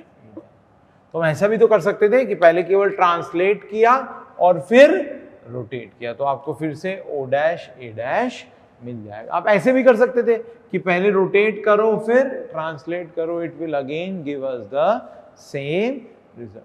तो जनरल प्लेन मोशन को हम ऐसे ही स्टडी करेंगे। हम इसको दो पार्ट में तोड़ देंगे, one is the translation motion and second one is the rotation motion. इसको हर वक्त हम दो पार्ट में ही स्टडी करेंगे। क्लियर है मेरी बात? देखिए मैं नेक्स्ट इंपॉर्टेंट टॉपिक की तरफ बढ़ रहा हूं, that is rolling without slipping. बहुत ही इंपॉर्टेंट टॉपिक है, थोड़ा ध्यान दीजिएगा, इसमें काफी ज्यादा परेशानियां भी रही है हमें। Rolling without slipping. Okay, so we will start with rolling without slipping now. बहुत ही इंपॉर्टेंट टॉपिक है और सबसे ज्यादा कंफ्यूजन रहा है आपको इसमें इन रोटेशनल डायनेमिक्स। आज इसको ना परफेक्टली क्लियर करेंगे। मान लीजिए एक बॉडी रोल कर रही है, एक मान लीजिए डिस्क है, वो रोल भी कर रहा है और ट्रांसलेट भी कर रहा है। It is rolling also and it is translating also. Clear है? ओके, तो इसको मैं दो पार्ट में तोड़ सकता हूं इस मोशन को। I can divide this motion into two parts. One is the translation. मान लीजिए टाइम t में इसने जो है it have translated bye a distance s। इसका ट्रांसलेशन कितने से हुआ है, it have translated bye a distance s। s से ट्रांसलेट किया, s से क्या किया, ये ट्रांसलेट किया। मान लीजिए थीटा से रोटेट भी किया, ऑब्वियसली ट्रांसलेशन प्लस रोटेशन है, so it have rotated by theta also. मान लीजिए थीटा इज द रोटेशन। मान लीजिए radius is r, r is the radius, so ये डिस्टेंस क्या हो जाएगा, r theta. So this is translation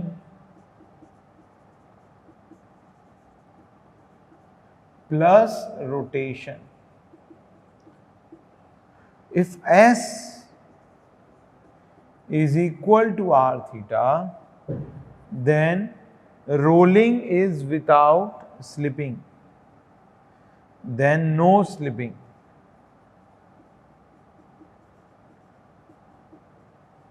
Otherwise, अगर ऐसा नहीं है तो otherwise slipping will occur. यही पढ़ा था आपने, अदरवाइज स्लिपिंग ऑकर्स। अभी क्या मतलब है, अभी भी क्लियर नहीं हुआ हमें। ये तो हमने +2 में भी यहां तक पढ़ा था, बट अभी क्लियर नहीं हुआ। देखो मैं अच्छे से क्लियर करता हूं इस बात को। स्लिपिंग का मतलब क्या होता है? देखो दो तरीके की चीज होती है, एक तो होता है स्लिपिंग और एक तो होता है स्किडिंग। मान लीजिए एक सिलेंडर है, मुझे सिलेंडर को रोल करके यहां से वहां लेके जाना है, या सिलेंडर को मुझे यहां से वहां लेके जाना है। एक तरीका क्या है, मैं उसको घसीटते हुए ले जाऊं, दिस इज स्किडिंग, इसमें कोई रोटेशन नहीं हुआ, केवल ट्रांसलेशन है। एक तरीका क्या है कि मैं उसको रोल करा के ले जाऊं, सच दैट रोलिंग भी होगा और ट्रांसलेशन भी होगा। अब जितने से रोल हुआ उतने से ट्रांसलेट हो, that is known as rolling without slipping. अगर ज्यादा रोटेट करे और ट्रांसलेट कम करे, that is known as what, rolling with slipping.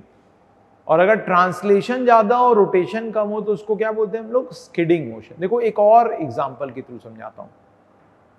मान लीजिए आप गाड़ी चला रहे थे, गाड़ी चलाते चलाते आपके गाड़ी का चक्का जो है किसी कीचड़ में फंस गया। अब आप एक्सेलरेट तो किए जा रहे हैं बट गाड़ी मूव नहीं कर रही। बाहर उतर के देखा तो आपने क्या देखा कि चक्का कीचड़ में। हो क्या रहा होगा, जब आप एक्सेलरेट कर रहे होंगे तो क्या हो रहा होगा, रोटेशन तो हो रहा है बट ट्रांसलेशन नहीं हो रहा। इस टाइप के मोशन को क्या बोलते हैं, स्लिपिंग। इसको क्या बोलते हैं, स्लिपिंग। यही बोलते हैं ना, कीचड़ में गाड़ी का चक्का स्लिप कर रहा है। सिमिलरली अब स्किडिंग क्या होगी, आप गाड़ी चला रहे थे, एकदम से आपने ब्रेक मारा तो हमारी गाड़ी क्या स्किड करती है, उस समय ट्रांसलेशन ज्यादा होता है, रोटेशन कम होता है। This type of motion is known as skidding. इसीलिए तो रोड के ऊपर जो ब्लैक कलर के मार्क्स बनते हैं while you apply the brakes are known as what, skid marks. हमारे लिए इस केस में स्लिपिंग एंड नो स्लिपिंग में हम लोग स्किडिंग को भी अकाउंट फॉर कर रहे हैं और स्लिपिंग को भी अकाउंट फॉर कर रहे हैं। तो अगर RS R थीटा के बराबर है, उस केस में कोई स्लिपिंग नहीं है। Whereas if S is not equal to R theta, then slipping will occur. Clear? मान लीजिए इसकी ट्रांसलेशन वेलोसिटी v है और रोटेशनल और एक्सेलरेशन ही है, और रोटेशनल वेलोसिटी ओमेगा और अल्फा है। तो अगर मैं इसको डिफरेंशिएट करूं, S is equal to R theta को एक बार डिफरेंशिएट करूंगा, ds बाई dt क्या हो जाएगा, v is equal to R d theta by dt is omega. एक बार और डिफरेंशिएट कर रहा हूं, A is equal to R alpha. अगर ये तीनों रिलेशन सेटिस्फाई हो रहे हैं then it is rolling without slipping. अगर इन तीनों में से कोई भी एक रिलेशन सेटिस्फाई नहीं होता है, it means slipping will occur. Valid only in case of rolling without slipping। तो ये तो समझ में आया स्लिपिंग और नो स्लिपिंग का क्या मतलब। Now we have understood the difference between slipping and no slipping। Simple था एकदम। आगे बढ़ रहा हूं, इसी को थोड़ा और एक्सटेंड करता हूं। क्लियर? इसी को कुछ और बातें भी इसमें बताते हैं। Let's discuss some more points here.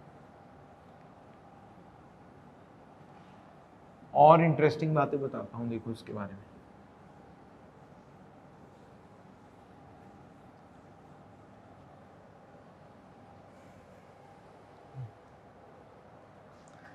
मान लीजिए फिर से एक डिस्क है, it is rolling also and translating also. ठीक है, ये बॉटम मोस्ट पॉइंट है। ये मान लीजिए A है, ये मान लीजिए B पॉइंट है, और ये हमारा सेंटर है मान लीजिए O। रेडियस R है इसका। ठीक है, मान लीजिए V is this and omega is the angular velocity. अगर हम VA देखें, ध्यान देंगे VA में दो कंपोनेंट, VA का टोटल वेलोसिटी अगर निकाल जाए, एक तो बॉडी को ट्रांसलेशन के कारण वेलोसिटी मिल रहा है और दूसरा रोटेशन के कारण भी एक टेंजेंशियल वेलोसिटी आएगी। कौन सी? R omega. सो VA को क्या बोलेंगे आप? VA will be equal to क्या? V plus R omega. VA is equal to what? V plus R omega. And V is equal to R omega मैंने बोल ही दिया पहले, for rolling V is equal to, ये A point है हमारा, यहाँ पे दो वेलोसिटी, एक V है और एक R omega. v is equal to R omega, already मैंने बोल दिया है फॉर रोलिंग, सिंस ये रोलिंग विदाउट स्लिपिंग है तो मैंने ऑलरेडी बोल दिया है v is equal to R omega. v ये क्या हो जाएगा, v plus R omega, v is equal to R omega तो क्या लिख सकता हूं 2r ओमेगा। सिमिलरली अगर v भी देखो, v पर भी देखो दो दो वेलोसिटी है, ट्रांसलेशन के कारण v आगे और रोटेशन के कारण जो वेलोसिटी आएगी वो r ओमेगा कहाँ आएगा पीछे। तो vb को क्या लिखोगे आप, vb is equal to what, vb is equal to simply v minus r omega that is equal to 0 and vo is equal to nothing but v। इसी b को यहाँ पे फॉर रोलिंग विदाउट स्लिपिंग हम b को ही क्या बोलते हैं, b is known as the instantaneous centre. लेकिन अगर रोलिंग विदाउट स्लिपिंग हो रहा होगा तो b जो है वो रेस्ट पे है क्या, b की वेलोसिटी क्या है 0, ये आप ऑब्जर्व भी कर सकते हैं। अगर गाड़ी के चक्के का लोएस्ट पॉइंट देखेंगे तो लगेगा कि वो रेस्ट पे है, इस इंस्टेंट पर उसकी वेलोसिटी क्या है 0। इसी पॉइंट b को हम कभी कभी क्या बोल देते हैं, instantaneous centre. And an axis passing through b is known as what, instantaneous axis of rotation. An axis passing through B is called instantaneous axis of rotation. An axis passing through B is called instantaneous axis of rotation. इसी चीज को देखो और detail में समझाता हूं। Let's see this in more detail. क्यों इसको इंस्टेंटेनियस सेंटर बोला हुआ है, किस चीज का सेंटर है? एक्चुअली ये इस इंस्टेंट का ये सेंटर ऑफ रोटेशन है। इस पूरे ट्रांसलेशन एंड रोटेशन मोशन को मैं केवल रोटेशन मोशन मान सकता हूं, और उस रोटेशन का सेंटर या वो रोटेशन कौन से सेंटर के अबाउट हो रहा है, दैट इज अबाउट बी। देखो मैं इसको प्रूव करके दिखा देता हूं। Let's prove this point. इसको मैं देखो प्रूव करके दिखा रहा हूं। ध्यान दीजिएगा, बोर्ड पे ध्यान दीजिए सभी। आपने देखा ना Vb इज इक्वल टू कितना हुआ है, Va is equal to 2r omega. अगर मैं इस पूरे मोशन को केवल रोटेशन मानूं अबाउट B, इस पूरे मोशन को बस क्या मान लिया मैंने, केवल रोटेशन अबाउट पॉइंट B। फिर से इस फिगर को बनाइएगा, केवल अगर रोटेशन मानूं अबाउट पॉइंट B, तो देखो A की वेलोसिटी क्या होगी 2r ओमेगा, O की वेलोसिटी क्या होगी r omega, this is Va। इतना ही था ना, और Vb तो देखो 0 है ही, Vo is equal to r omega. वैसे ही अगर मुझे किसी पॉइंट C की वेलोसिटी निकालनी है, if I want to compute the velocity of C, एक तो तरीका क्या है, उसकी दो वेलोसिटी लिखो। अगर मुझे किसी पॉइंट C की वेलोसिटी निकालनी, एक तो तरीका क्या है, दो वेलोसिटी लिखो, एक तो r ओमेगा और दूसरा क्या है v। इन दोनों का जो रिजल्टेंट होगा that will be equal to vc। But आप इसको, और ये परपेंडिकुलर होगा इससे, आप इसको डायरेक्टली भी लिख सकते हो। कैसे लिखोगे, vc को आप डायरेक्टली भी लिख सकते हो, that is distance between the point under consideration and instantaneous centre. vc is nothing but equal to l omega, and it is perpendicular to the line joining the point under consideration and instantaneous center, and the sense will be same as that of our omega। clear? इस तरीके से किसी भी point की आप net velocity निकाल सकते हो, that is resultant of rotation as well as translation velocity। Simple था। तो इंस्टेंटेनियस सेंटर को अगर डिफाइन करूं, the combined motion, the combined motion of translation, the combined motion of translation and rotation may be assumed to be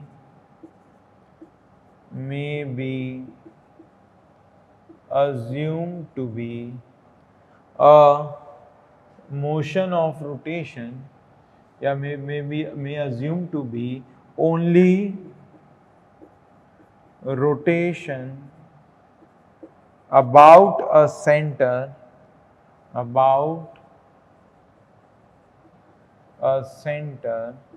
which keeps on changing, which goes,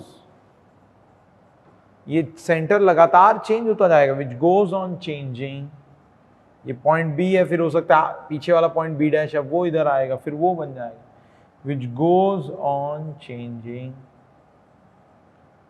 from time to, this center is called, this center is called instantaneous the center is called instantaneous center of rotation.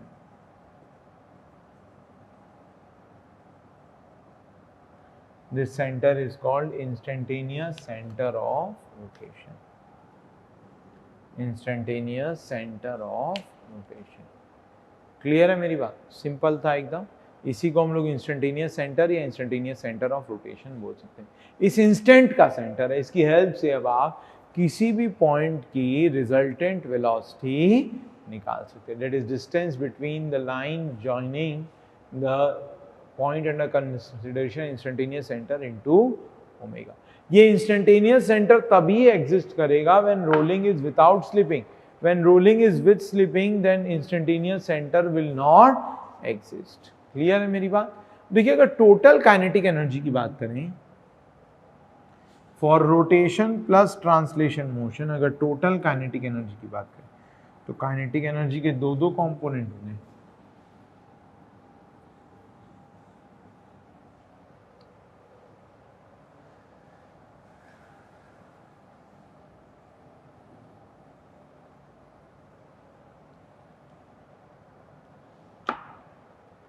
Total kinetic energy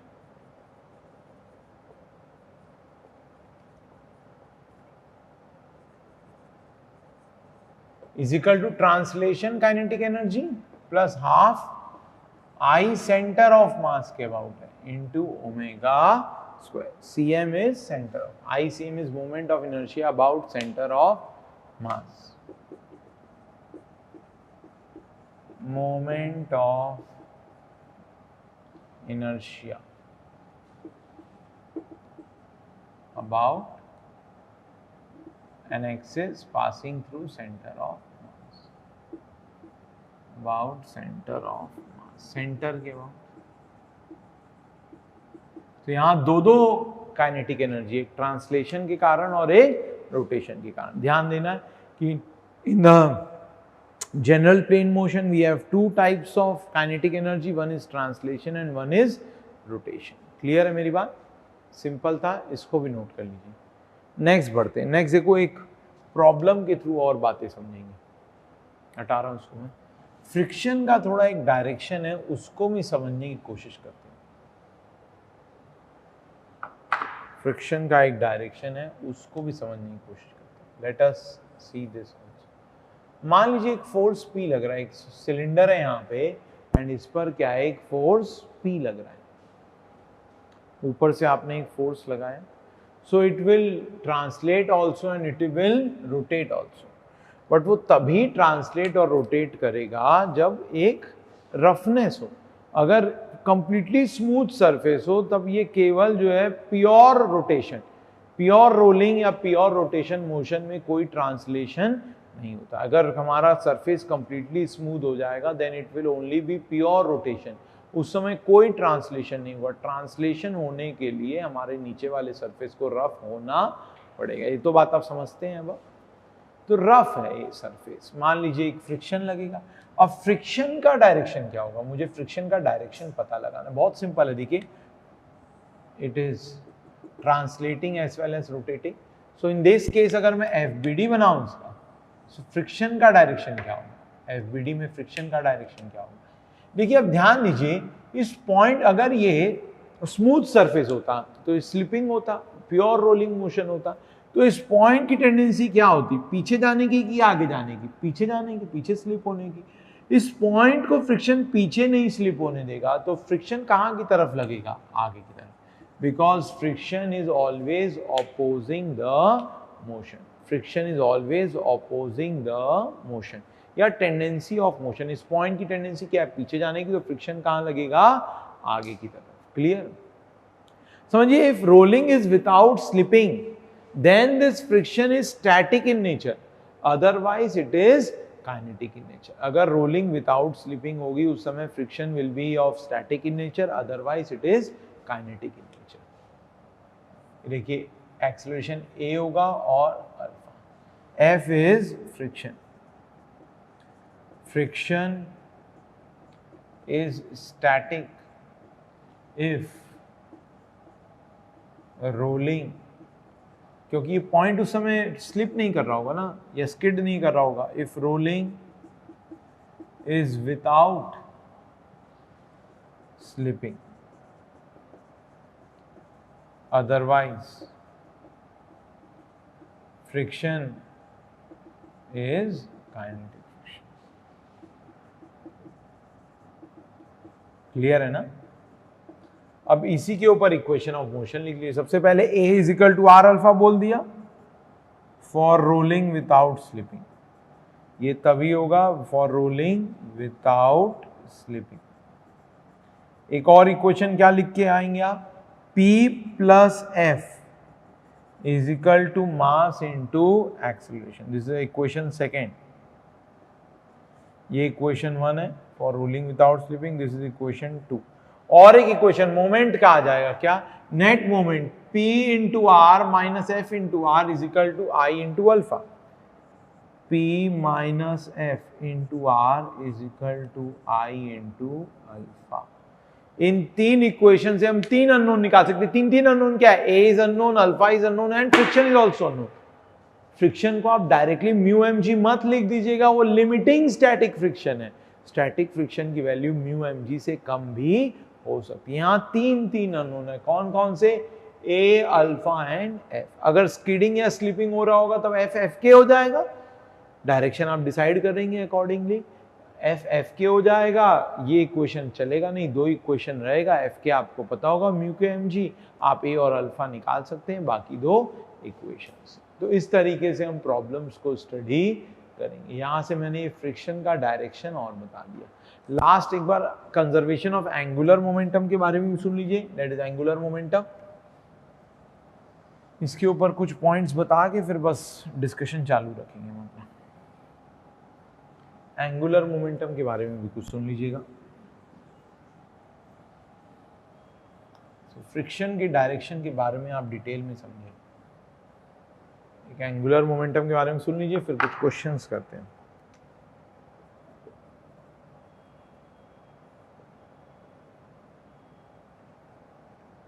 represented by symbol L vector. L vector को हम क्या लिखेंगे, आई omega, या फिर ऐसे भी लिख सकते हैं R cross P vector. Clear? Where R cross P is equal to what, P is nothing but what, linear momentum. P is what, linear momentum, mv। L vector को हम आई ओमेगा भी लिख सकते हैं, आर क्रॉस mv वेक्टर भी लिख सकते हैं। It is one and the same thing. Translation या लीनियर मोमेंटम और एंगुलर मोमेंटम के बीच का रिलेशन। एक चीज और समझिएगा, जैसे हमने पढ़ा था rate of change of angular momentum is, sorry, rate of change of linear momentum is force, net force. वैसे rate of change of angular momentum is net moment. अगर किसी पॉइंट के अबाउट नेट टॉर्क 0 होगा तो उस point के about angular momentum क्या हो जाएगा, कंजर्व्ड। क्लियर है? सो एंगुलर मोमेंटम, याद रखिएगा इस बात को, angular momentum is conserved about a point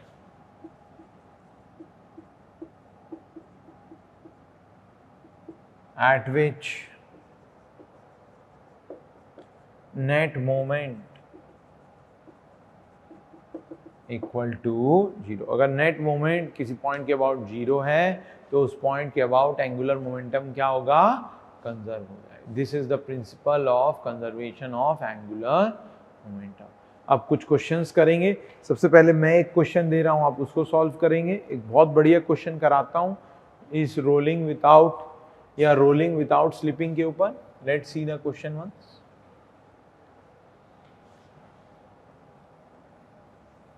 angular momentum और लीनियर मोमेंटम के बीच का भी रिलेशनशिप देख लिया हमने। वैसे कोई खास काम आएगा नहीं हमारे लिए, हमारे केस में इसी टाइप के क्वेश्चन पूछे जाते हैं। A solid cylinder weighing a solid cylinder weighing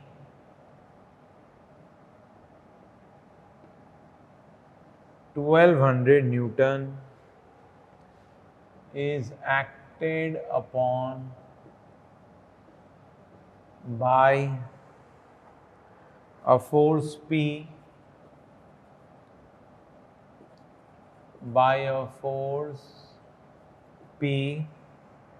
horizontally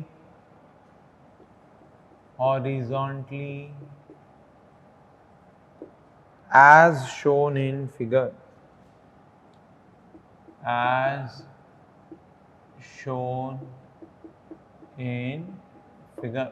ये फिगर बनाया हुआ है हमारे लिए। एक सिलेंडर है, सॉलिड सिलेंडर है,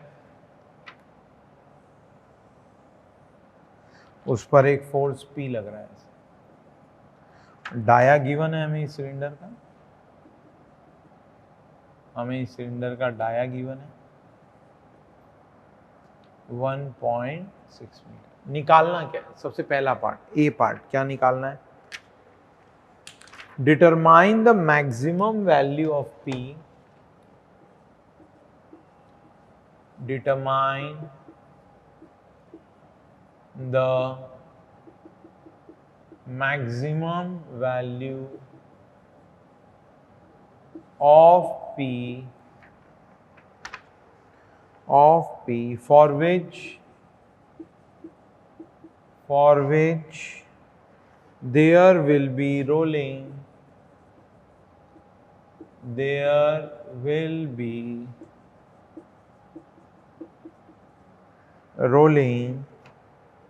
without slipping.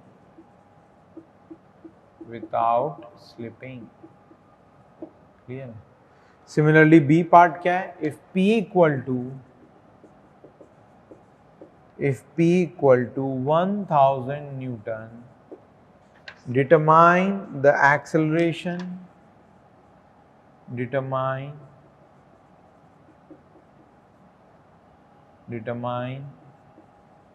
the acceleration of the mass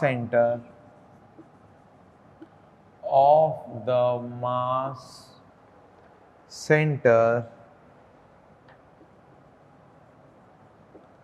and the angular acceleration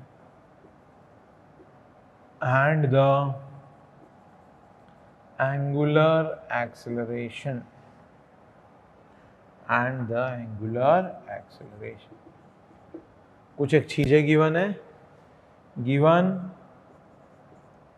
last है ये, given μs that is coefficient of static friction is equal to 0.2, mu के coefficient of kinetic friction 0.15। बड़ा अच्छा question है, इससे पूरे concept हमारे क्लियर हो जाएंगे। और g को क्या मान के चलना है? 10 मीटर पर second. Given μs is equal to 0.2, mu k is equal to 0.15 and g is equal to 10 metre पर सेकेंड स्क्वायर। सबसे पहला पार्ट करने की कोशिश करते हैं, then we will proceed towards the next part. Clear? Okay, so we are discussing this numerical. Hopefully आपने लिख लिया न्यूमेरिकल, हटाता हूं मैं। तो सबसे पहले मुझे निकालना है maximum value of P for which there will be rolling without slipping. अगर रोलिंग विदाउट स्लिपिंग है then friction will be static in nature, otherwise it is kinetic in nature. तो पता ही है आपको। Let us start.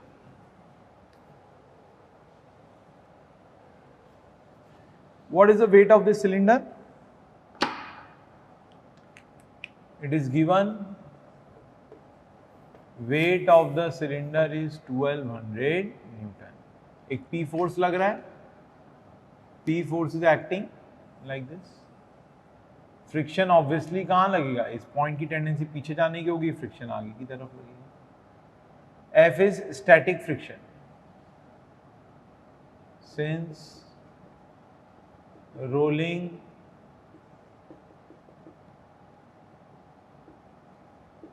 is without slipping, so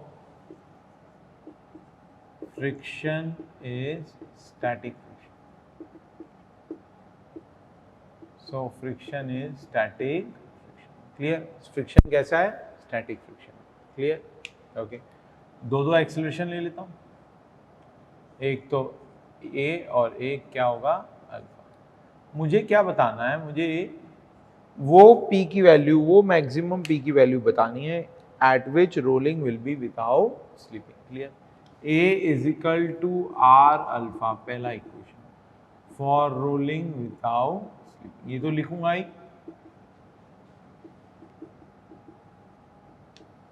है ना. और एक इक्वेशन क्या होगा?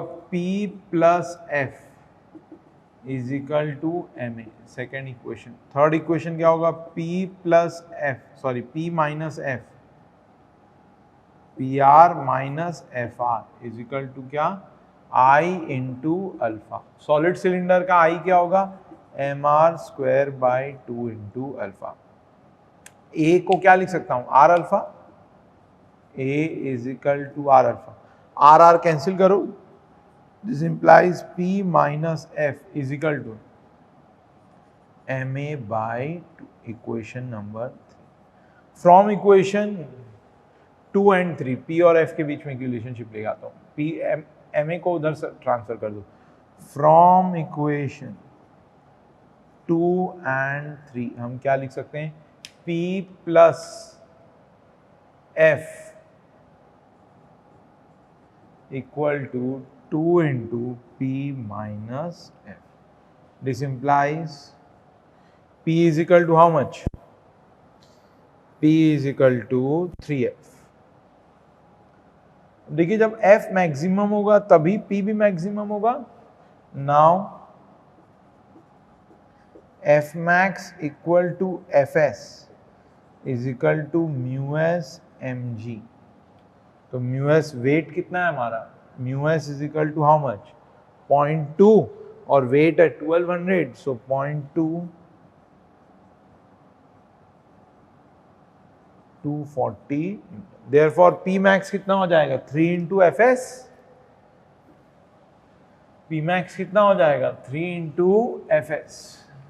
Therefore P max equal to 3 into Fs, that is 3 into 240 is equal to 720 Newton. तो अगर P की वैल्यू 720 न्यूटन से कम होगी तो rolling will be without slipping, otherwise slipping will occur. Clear? अगर P की वैल्यू 720 से कम है तो फ्रिक्शन की वैल्यू लिमिटिंग स्टैटिक फ्रिक्शन से कम होगी. जब P की वैल्यू 720 के बराबर होगी तो friction will B at its limiting value, that is limiting static friction. Simple question. Let's proceed again then. बढ़ते हैं आगे.